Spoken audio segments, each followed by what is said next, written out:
لله الحمد لله العلي الأكبر والصلاة والسلام على سيد البشر شفيع الأمم في يوم المحشر وعلى آله وأصحابه السرج الغرر. أما بعد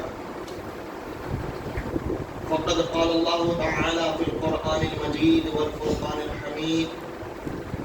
وإنك لعلى خلق عظيم. صدق الله العظيم وصدق رسوله النبي الأمين المتين الكريم ونحن على ذلك لمن الشاهدين والشاكرين والحمد لله رب العالمين. عرض و معروض سے بیشتر انتہائی ادب و احترام اور عقیدت و محبت کے ساتھ ہم اپنے آقا اور مولا حضور کو نور شفیع یوم النشور سرور دو جہاں مالک کون و مقام سید عرب و عجم شاہ امم صلی اللہ تعالی علیہ وسلم کی مقدس بارگاہ میں درود اور سلام کا ہدیہ اور نذرانہ پیش کریں. پڑھیے بآواز بلند اللہم صلی علی سیدنا و مولانا محمد معدن الجود والکرم وآلہ واصحابہ وبارک وسلم صلاۃ وسلاما دائما ابدا علیک یا رسول اللہ صلی اللہ تعالی علیہ وسلم. عزیزان گرامی وقار،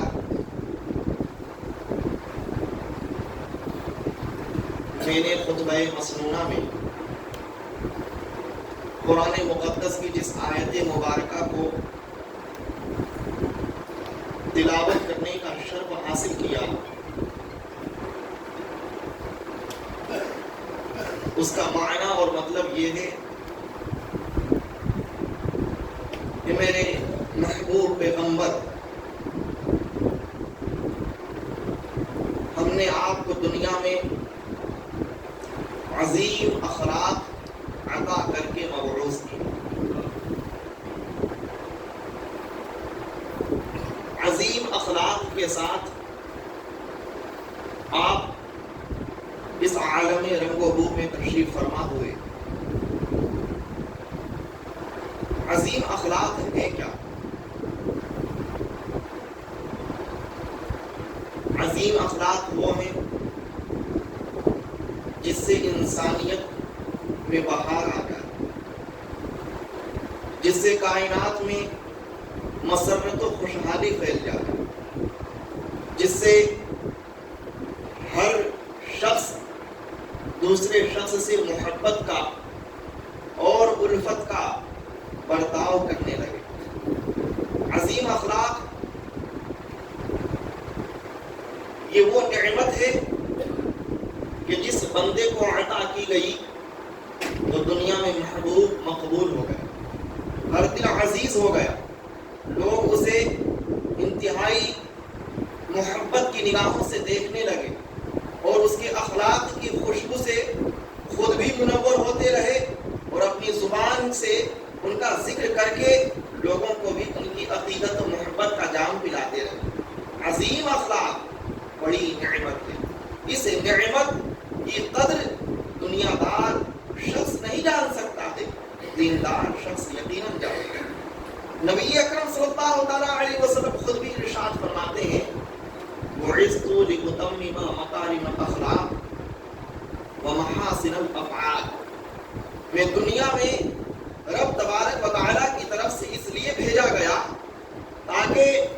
بہترین اخلاق مکمل طور پر بیان کر دوں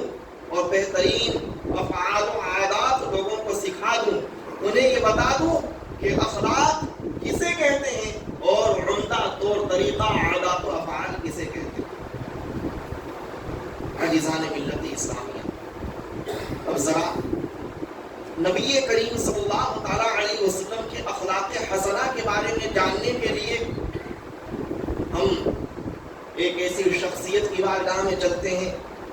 جنہوں نے نبی کریم صلی اللہ تعالیٰ علیہ وسلم کی زندگی کو خلوت میں بھی دیکھا، جلوت میں بھی دیکھا، اندر بھی دیکھا، باہر بھی دیکھا، سفر میں بھی دیکھا، حضر میں بھی دیکھا، عالم جنگ میں دیکھا، عالم سالمیت میں دیکھا. سیدہ عائشہ ام المومنین رضی اللہ تعالیٰ عنہ کی بارگاہ میں چلتے ہیں. حضرت ام المومنین سے کسی نے پوچھا اما جان ذرا آپ بتائیے نبی کریم صلی اللہ علیہ وسلم کی زندگی کا طریقہ کیسا تھا، آپ کے حیات کا نظام کیسا تھا، آپ کے کردار و گفتار کی خوشبو کیسی تھی، آپ کے نشست و برخاست کی بہاریں کیسی تھی، تو اماں عائشہ نے کہا سنو، نبی کریم صلی اللہ علیہ وسلم کے اخلاق کو جاننا چاہتے ہو تو صرف یہ جان لو کانا خلقہ القرآن، نبی کریم صلی اللہ علیہ وسلم کی سیرت طیبہ طاہرہ اور آپ کی مکمل عادات و ادوار کا طریقہ یہ تھا کہ آپ قرآن پر عمل پیراتے، آپ کی پوری زندگی کا دستور یہ تھا کہ آپ قرآن پر چلتے تھے، جو چیزیں قرآن میں منع کی گئی میرے مصطفیٰ کی ذات سے زندگی میں کبھی وہ چیزیں وقوع پذیر نہ ہوئی، اور جن چیزوں کا رب تبارک و تعالیٰ نے حکم دے دیا نبی رحمت صلی اللہ علیہ وسلم ان چیزوں کو پوری زندگی برتتے رہے۔ آپ کی حیات قرآن کی عملی تصویر ہے، اگر قرآن کی عملی تصویر، عملی تفسیر کسی کو دیکھنا ہو تو نبی کریم صلی اللہ علیہ وسلم کی ذات اقدس کو دیکھو۔ یہ کون کہہ رہی ہیں؟ جنہوں نے نبی کریم صلی اللہ علیہ وسلم کو سب سے قریب سے دیکھا۔ آج دنیا کا حال یہ ہے کہ زوجین کا تعلق بہت نازک ہوتا، میاں بیوی کا ریلیشن شپ بہت ہی نازک ہوتا ہے، اور عورت تو اس قدر ناقص العقل ہوتی ہے کہ اگر اپنے شوہر سے اپنے مزاج کے خلاف کوئی چیز صادر ہوتی ہوئی دیکھے تو فوراً اپنے شوہر کو لعن و طعن کرنے لگتی ہے، ملامت کرنے لگتی ہے، اس کے فضائل کا انکار کرنے لگتی ہے۔ لیکن نبی کریم صلی اللہ علیہ وسلم کی ذات پاک کس قدر بے مثال ہے، کس قدر لاجواب ہے کہ آپ کی ذات سے وابستہ رہنے والی آپ کی زوجہ پاک جب آپ کے اخلاق کو بیان کرتی ہے تو کہتی ہے میں نے مصطفیٰ کی زندگی کے ہر ورق کو قرآن پر عمل کرتے ہوئے دیکھا۔ آج ہماری زندگی میں قرآن پر عمل کرنے کا جذبہ، قرآن کے مطابق جینے کا جذبہ، قرآن پر چلنے کا جذبہ انتہائی زیادہ کمزور ہو گیا۔ یہی وجہ ہے کہ مسلمان نام کا تو لے گیا لیکن عملی اعتبار سے اسلامی عادات و ادوار سے خالی نظر آتا ہے۔ نبی کریم صلی اللہ علیہ وسلم کے بارے میں ایک موقع پر حضرت عائشہ فرماتی ہے لم یکن رسول اللہ صلی اللہ علیہ وسلم صابا فاحشا ولا متفاحشا، نبی کریم صلی اللہ علیہ وسلم کسی کو اپنی زبان اقدس سے برا بھلا نہیں کہتے تھے۔ نبی اکرم صلی اللہ علیہ وسلم اپنی زبان مبارک سے کبھی فحش الفاظ نہیں نکالتے تھے، کبھی بری بات نہیں بکا کرتے تھے، ولا سخابا فی الاسواق، اور نہیں نبی کریم صلی اللہ علیہ وسلم کو بازاروں میں کبھی کسی نے شور و غل ہلہ چلا کرتے ہوئے دیکھا، بلند آواز میں بات کرتے ہوئے دیکھا ہو، شور و شرابہ کرتے ہوئے دیکھا ہو۔ نبی کریم صلی اللہ علیہ وسلم نہ زبان کے برے تھے اور نہ ہی حضور کی عادت یہ تھی کہ بازاروں میں چلتے پھرتے آپ کوئی ایسی حرکت کریں جو انسان کی انسانیت سے دور لے جانے والی چیز ہو، بلکہ سرکار کی شان تو حضرت عائشہ یہ فرماتی ہے کہ میرے آقا نبی کریم صلی اللہ علیہ وسلم نے کبھی زندگی میں انتقام لینے کا جذبہ بھی نہیں پالا، بلکہ آپ اگر کسی ظالم کو پاتے تھے اپنے ساتھ بدسلوکی کرتے ہوئے تو میرے آقا اسے بھی معاف کر دیتے تھے اور اسے بھی درگزر فرما دیا کرتے تھے۔ آج چھوٹی چھوٹی سی بات انتقام لینے کا جذبہ بلند ہو گیا، ہر شخص چاہتا ہے کہ میری من مرضیوں کے مطابق، میرے فکر و فراست کے مطابق پوری دنیا ہو جائے۔ عزیزان ملت اسلامیہ، یقین جانیے آپ پوری دنیا کو اپنی من مرضیوں کے مطابق نہیں چلا سکتے ہیں، لیکن خود کو میرے مصطفیٰ کی مرضی کے مطابق ضرور ڈھال سکتے ہیں۔ میرے مصطفیٰ کے اقوال و ارشاد کی روشنی میں ضرور اپنے آپ کو ڈھال سکتے ہیں۔ اس لیے ہمیں اور آپ کو نبی کریم صلی اللہ علیہ وسلم کے ارشاد کے مطابق اپنی زندگی کو بنانی چاہیے، نہ تو اپنی خواہشات کی پیروی کرنی چاہیے اور نہیں ہمیں کسی اور کے بتائے ہوئے دنیاوی فارمولا کو اپنانا چاہیے۔ یاد رکھیے دنیا کا ہر شخص اپنے زندگی کے تجربات کے مطابق کہتا ہے، لیکن مصطفیٰ کا چلنا بھی خدا کے حکم سے ہوتا تھا اور کہنا بھی مصطفیٰ کریم صلی اللہ علیہ وسلم کا خدا کے حکم سے ہوتا تھا۔ وما ينطق عن الهوى إن هو إلا وحي يوحى، میرے مصطفیٰ اپنی خواہشات نفس سے کچھ نہیں بولتے تھے، بلکہ جب بھی حضور کی زبان مبارک سے کوئی کلمہ ظاہر ہوا تو وہ اللہ کی طرف سے آنے والی وحی ہوا کرتی تھی۔ اس لیے ہمیں اور آپ کو مصطفیٰ کے ساتھ میں ڈھالنے کی ضرورت ہے۔ نبی اکرم صلی اللہ علیہ وسلم اعلان نبوت سے قبل یہ دنیا سے مکمل طور پر علیحدہ ہو کر غار حرا میں تشریف لے جاتے اور ام المومنین سیدتنا خدیجۃ الکبریٰ رضی اللہ تعالی عنہا آپ کے خورد و نوش کا انتظام کر دیتی، گٹھری میں باندھ کر دے دیتی، آپ انہیں اپنے ساتھ لے جاتے، کئی راتوں تک غار حرا میں مقیم رہ کر اللہ رب العزت کی وحدانیت و عبادت میں مشغول ہو جایا کرتے تھے۔ پہلی مرتبہ جب حضرت جبرائیل علیہ السلام اللہ کی طرف سے کچھ آیات مبارکہ لے کر مصطفیٰ کی بارگاہ میں اپنی ملکوتی صورت میں ظاہر ہوئے اور نبی کریم صلی اللہ علیہ وسلم کو 3 مرتبہ اپنے سینے سے چمٹا کر معانقہ کرتے ہوئے ان آیات مبارک کی تلاوت کی تو اللہ کے رسول صلی اللہ علیہ وسلم کی ذات پر پہلی دفعہ خدا کے وحی کی ایک ایسی زبردست تاثیر پیدا ہوئی کہ آپ کا قلب اطہر دھڑکنے لگا، لرزیدہ ہو گیا۔ اور یہ وحی اتنی عظیم نعمت ہے اور اتنی عظیم اللہ رب العزت کی طرف سے تاثیر رکھنے والی ہے کہ قرآن خود کہتا ہے لو انزلنا هذا القرآن على جبل لرأيته خاشعا متصدعا من خشية الله، اگر ہم اس قرآن کو کسی پہاڑ پر اتار دیتے تو وہ پہاڑ اس قرآن کریم کی تجلی سے اللہ رب العزت کا خوف کھا کر شق ہو جاتی اور مکمل طور پر چور چور ہو جاتی۔ جب پہاڑ کا یہ عالم ہے کہ اللہ رب العزت کی طرف سے آنے والی وحی کے اثر کو برداشت نہ کر سکے، لیکن مصطفیٰ نے پہلی دفعہ جب اس اثر کو اپنے قلب اطہر پر لیا تو آپ کا دل دھڑکنے لگ گیا۔ آپ مکمل غار حرا سے چلتے ہیں اور حضرت ام المومنین خدیجۃ الکبریٰ کی بارگاہ میں حاضر ہوئے، گھر پہنچے، آپ کے اوپر کپکپی اور ٹھنڈک کی زبردست طریقے سے تاثیر پیدا ہوئی۔ آپ نے کہا اے خدیجہ مجھے کملی اوڑھا دو۔ میرے آقا نبی رحمت صلی اللہ علیہ وسلم کملی اوڑھ کر آرام فرمانے لگ گئے۔ پھر میرے مصطفیٰ نے اپنی بشریت کا اظہار کرتے ہوئے کہا اے خدیجہ مجھے اپنی جان کا خوف ہو رہا ہے، میں برداشت نہیں کر پا رہا ہوں، مجھے لگتا ہے یہ میرا آخری وقت تو نہیں آ گیا۔ حضرت خدیجۃ الکبریٰ رضی اللہ تعالی عنہا یہ سن کر مچل جاتی ہے اور بے قرار ہو کر کے ارشاد فرماتی ہے اے میرے آقا و مولا آپ ہرگز غمزدہ مت ہوئیے، کلا واللہ لا یخزیک اللہ ابدا، خدا کی قسم میرا رب اللہ تبارک و تعالی آپ کو کبھی رسوا نہ کرے گا۔ آپ کی شان تو ایسی ہے کہ آپ کا عالم تو یہ ہے کہ آپ اپنے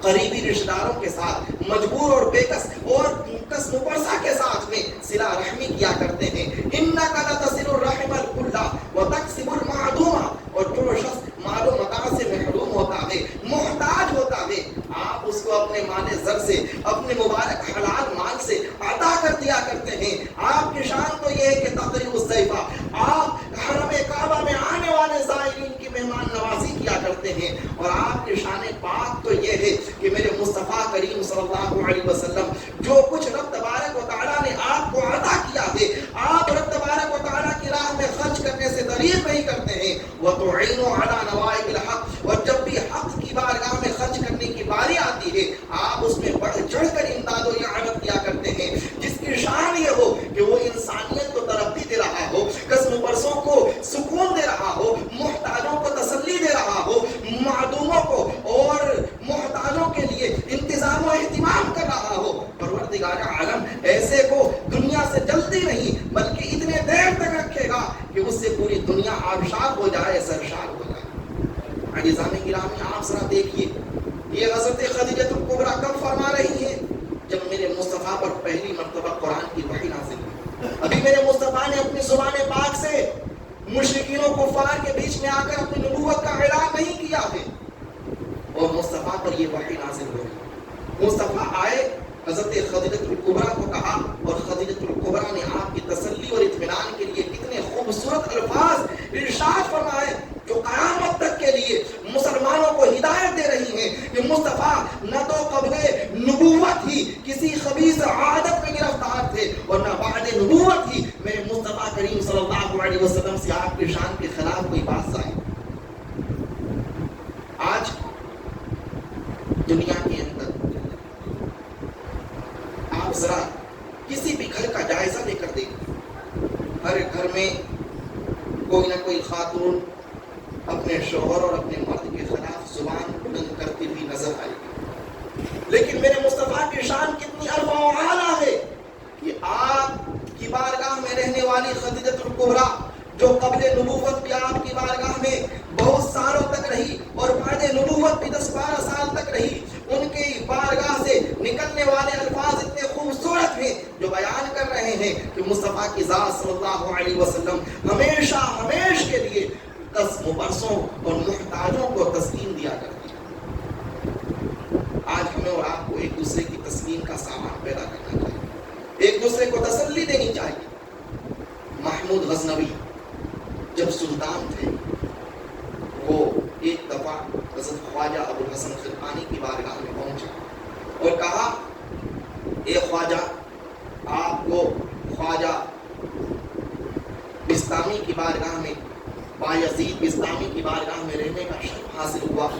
آپ ذرا ان کی کچھ باتیں بیان کیجئے، ان کی زندگی کے کچھ لمحات کو پیش کیجئے، ان کی زندگی کے کچھ طور طریقوں کو ظاہر کیجئے۔ حضرت خواجہ ابو الحسن خرقانی نے کہا، اے سلطان محمود غزنوی سن، میں نے اپنے پیر و مرشد خواجہ بایزید بستامی کو ایسا پایا کہ اللہ کی قسم کوئی کافر و مشرک اگر آپ کو دیکھ لیتا تھا اور آپ کی بارگاہ میں چند لمحہ ٹھہر جاتا تھا تو مشرف با اسلام ہو جاتا تھا، مومن ہو جایا کرتا تھا، کلمہ طیبہ پڑھ لیا کرتا تھا۔ آپ کے عادات و اطوار اتنے مبارک تھے اور اتنے لاجواب تھے کہ آپ کی بارگاہ کا رہنے والا ہر شخص آپ پر شیدا اور فریفتہ ہو جایا کرتا تھا، آپ پر جان لٹانے لگتا تھا۔ یہ سننے کے بعد میں سلطان محمود غزنوی نے کہا، حضرت خواجہ ذرا یہ بتائیے، نبی کریم صلی اللہ علیہ وسلم کی شان تو ایسی تھی کہ دنیا اور آخرت کی تمام نعمتیں آپ پر فدا کر دی جائے، لیکن اس کے باوجود ابو جہل آپ کو دیکھ کر مشرف با اسلام نہ ہوا اور ابو طالب آپ کو دیکھ کر ایمان نہ لائے، جو کہ اتنے قریبی تھے، صبح و شام آپ کی زیارت کر سکتے تھے اور کرتے تھے، لیکن اس کے باوجود وہ لوگ دامن اسلام سے وابستہ نہ ہوئے۔ اس کی وجہ کیا ہے؟ تو حضرت خواجہ ابو الحسن خرقانی نے جواب دیا، سنو،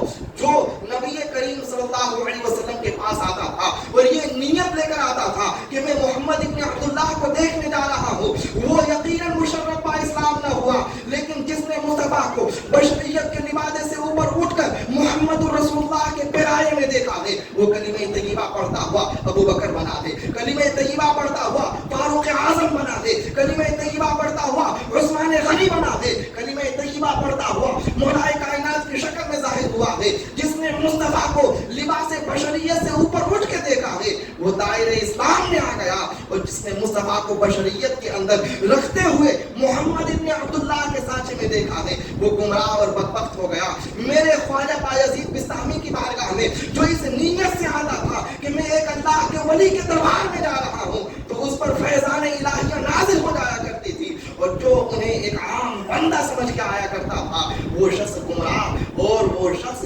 مخبوط الحواس ہو جایا کرتا تھا۔ یہی عالم ہے مصطفیٰ کی ذات کی۔ اے میرے عزیزو، آؤ مصطفیٰ کے دامن اطہر سے ہم جڑ جائیں اور اس نیت سے جڑیں کہ مصطفیٰ کی صبح بھی مبارک ہے، شام بھی مبارک ہے، دوپہر بھی مبارک ہے۔ ہم اپنی زندگی کے صبح و شام دوپہر کو انہی کے سانچے میں ڈھال کر دیکھیں۔ اگر چلنا ہو تو مصطفیٰ کی سیرت پر چلیں، بیٹھنا ہو مصطفیٰ کی سیرت پر چلیں، بولنا ہو مصطفیٰ کی سیرت پر چلیں، اور اپنی زبان کو لگام لگائیں اور مصطفیٰ کریم صلی اللہ علیہ وسلم کے عادات کریمانہ سے خود کو متصف کریں۔ یاد رکھیے یہ وہ عظیم ذات ہے کہ خدا کی قسم جس نے ایک لمحہ کے لیے بھی ان سے خود کو منتصف کر لیا وہ قیامت تک کے لیے دنیا میں نام نامی والا ہو گیا اور مقبول و محبوب ہو گیا۔ پروردگار عالم ہم سب کو مصطفیٰ کی ذات پر چلنے والا بنائے اور نفاق و شقاق، اختلاف و تشدد اور ان تمام قبیحہ عادتوں سے بچائے جو مصطفیٰ کی ذات اطہر سے دور لے جانے والی ہے۔ وما علیہ